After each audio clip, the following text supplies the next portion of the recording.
Doctor Sanjay Kumar modak আপনাদের আবার একটি নতুন ভিডিওতে স্বাগতম জানাচ্ছি আমার ইউটিউব চ্যানেল হোমিও ডক্টরস পুরোর পক্ষ থেকে। তো ফ্রেন্ডস, আজকের যে ভিডিওটি আমি তৈরি করতে করেছি সেটি হচ্ছে আমার যারা বোনসমূহ মেয়েরা আছেন, যারা আমার মা আছেন তাদের জন্য।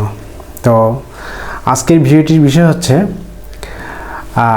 মেয়েদের মাসিকের গোলমাল এবং তার প্রতিকার, কেন মাসিক অনিয়মিত হচ্ছে এবং কিভাবে এর প্রতিকার আমরা পেতে পারি এ বিষয়ে আমি আলোচনা করতে যাচ্ছি। তো ভিডিওটি শুরু করার আগে আপনাদের কাছে ছোট্ট একটা মিনতি। আমি আপনাদের কারো ছেলে সম, কারো ভাই সম এবং কারো কাকা সম। তো সবার কাছে আমার ছোট্ট একটা মিনতি, আপনারা আমার ভিডিওটা শুরু থেকে শেষ পর্যন্ত দেখবেন, একটু স্কিপ করবেন না, কারণ স্কিপ করলে আপনি কিন্তু ভিডিওর অন্তর্নিহিত বিষয়গুলো বুঝবেন না। এবং যেহেতু এটা মেয়েদের উদ্দেশ্যে ভিডিওটা আমি তৈরি করছি, তো আপনারা যারা মা বোন এবং ভগিনী আছেন অবশ্যই আমার ভিডিওটাকে লাইক করবেন, শেয়ার করবেন, কমেন্ট করবেন এবং অবশ্যই আমার চ্যানেলটাকে সাবস্ক্রাইব করে আমাকে উৎসাহিত করবেন। তো চলুন শুরু করি আজকের ভিডিও। তো আজকের ভিডিওর বিষয় হচ্ছে মাসিকের অনিয়মিত মাসিক এবং তার প্রতিকার। তো আমরা জেনে নিই অনিয়মিত মাসিকটা আসলে কি। স্বাভাবিকভাবে একজন নারীর মাসিক 21 থেকে 35 দিনের মধ্যে হওয়া উচিত। এর বাইরে হলে আমরা বলি মাসিক অনিয়মিত। দেরিতে হওয়া, খুব কম হওয়া, অর্থাৎ মাসিকের পরিমাণ খুব কম হওয়া বা হঠাৎ খুব বেশি হওয়া, এগুলো কিন্তু অনিয়মিত মাসিকের মধ্যে পড়ে। তো কেন মাসিক অনিয়মিত হয়, আসুন আমরা এই বিষয়টা একবার জানি।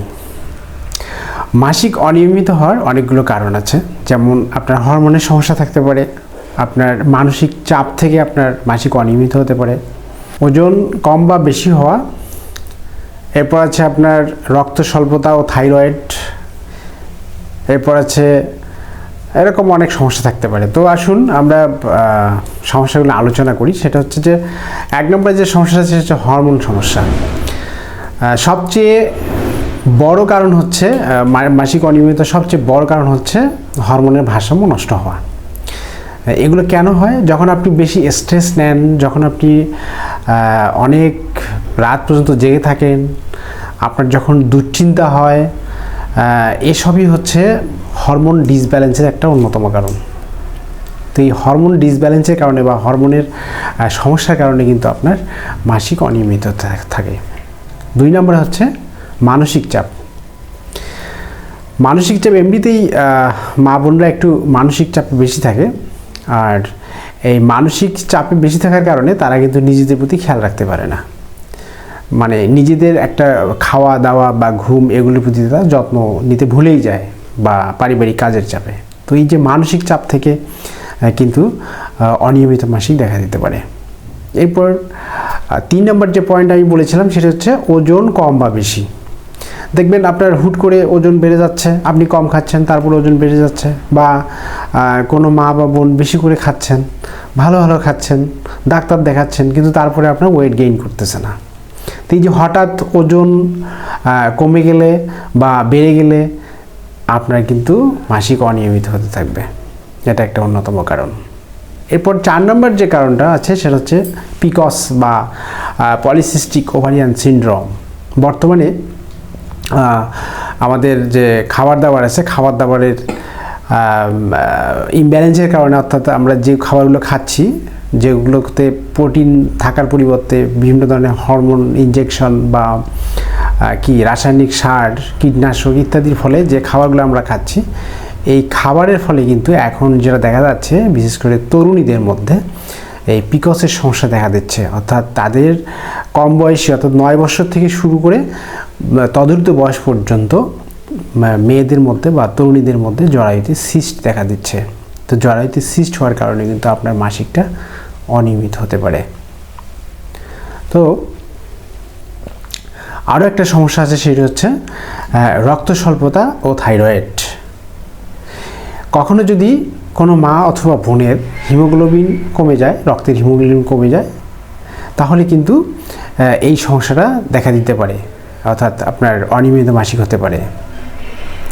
তো এই যে অনিয়মিত মাসিক, এর প্রতিকার কি হতে পারে?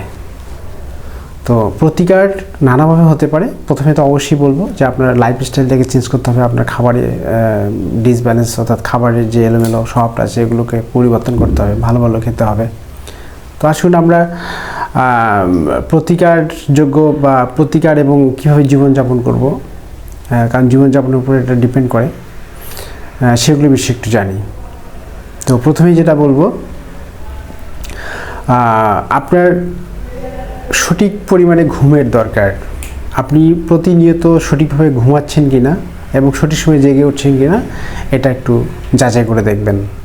প্রতিদিন আপনাকে কমপক্ষে 7 থেকে 8 ঘন্টা ঘুম পাড়তে হবে। এটা আপনার শারীরিক ফিটনেসের জন্য অত্যন্ত জরুরি। 2 নম্বর হচ্ছে 20 থেকে 30 মিনিট আপনি হাঁটবেন, এতটুকুই যথেষ্ট।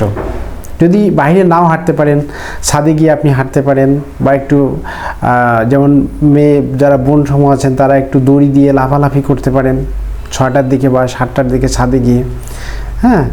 বা সেরকম হলে আপনি জানালা খুলে দিয়ে ঘরের ভিতরে একটু হালকা এক্সারসাইজ করতে পারেন। এটা করতে হবে। এতে আপনার বিভিন্ন জয়েন্ট, বিভিন্ন অঙ্গ প্রত্যঙ্গগুলো সতেজ থাকবে এবং ওগুলো থেকে কি হবে, চর্বি ঝরতে থাকবে, যেটা আপনার শরীরের রক্তের ফ্লোটা ঠিক রাখবে। আর রক্তের ফ্লো যখন ঠিক থাকবে তখন কিন্তু আপনার মাসিক নিয়মিত হবে। এরপর হচ্ছে খাবার দাবারে অনেক চেঞ্জ আনতে হবে। যেমন এখন শীতকাল চলছে, আপনি পালং শাক, বিট, আপেল, খেজুর, হ্যাঁ, এগুলো অবশ্যই পর্যাপ্ত পরিমাণে খাবেন এবং সেই সঙ্গে পর্যাপ্ত পরিমাণে পানি পান করবেন। কারণ আমাদের শরীরের 70% হচ্ছে পানি। যদি আপনার শরীর পানি শূন্যতায় ভোগে তাহলে কিন্তু আপনার সমস্ত সিস্টেমটাই ভেঙে পড়বে বা সিস্টেমটাই ডিসব্যালেন্স হয়ে যাবে। এরপর আসি প্রাকৃতিক উপায়। যেমন মেথি ভেজানো পানি খেতে পারেন সকালে উঠে। এরপর আদা চা উপকার দেয়, এক্ষেত্রে শরীরে একটা ভালো একটা সিস্টেম চেঞ্জ করতে সহায়তা করে। এরপর মাসিকের আগে, অর্থাৎ যখন আপনার মাসিক শুরু হবে তার আগে কিন্তু আপনি তিল আর গুড় একসঙ্গে খেতে পারেন। এটা কিন্তু দারুণ উপকার দেয়, মনে রাখবেন, তিল এবং গুড়। এবং তিলটা কিন্তু অবশ্যই কালো তিল হতে হবে। তো আমাকে আপনারা অনেকেই জিজ্ঞেস করে থাকেন যে হোমিওপ্যাথিতে এর ভালো করে ট্রিটমেন্ট আছে কিনা। দেখুন, এর সবচেয়ে ভালো ট্রিটমেন্ট কিন্তু হোমিওপ্যাথিতে আছে। এবং আপনাদের জ্ঞাতার্থে জেনে রাখি, আমি অনেক মা বোনদের চিকিৎসা দিচ্ছি, তারা কিন্তু অনেক ভালো রেজাল্ট পাচ্ছে আমার কাছ থেকে। তো আমাদের হোমিওপ্যাথিতে যথেষ্ট পরিমাণে ভালো ভালো মেডিসিন আছে, খুব ফেমাস মেডিসিন।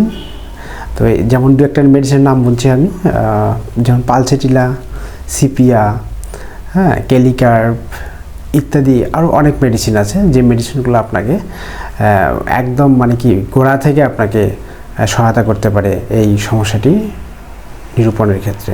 কিন্তু আপনাদের কাছে একটা করজোড়ে মিনতি, আপনারা কিন্তু এই ঔষধের নাম শুনে নিজে নিজে সেবন করতে যাবেন না, তাহলে কিন্তু হিতে বিপরীত হতে পারে। কারণ আপনারা তো কোন রোগীতে কত পটেন্সি বা কত শক্তির ওষুধ লাগবে এটা মেজারমেন্ট করতে পারবেন না। একজন ভালো অবশ্যই নিকটস্থ অভিজ্ঞ ডাক্তারের শরণাপন্ন হবেন এবং তার কাছ থেকেই ঔষধ সেবন করার উদ্যোগ নেবেন।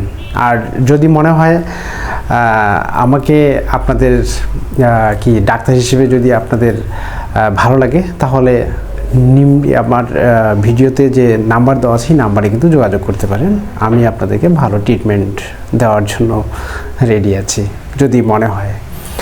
তো আসুন এবার আমরা যাই, আপনি কখন ডাক্তার দেখাবেন, অর্থাৎ এই সমস্যা যখন আপনি ফেস করবেন আপনি কখন ডাক্তার দেখাবেন।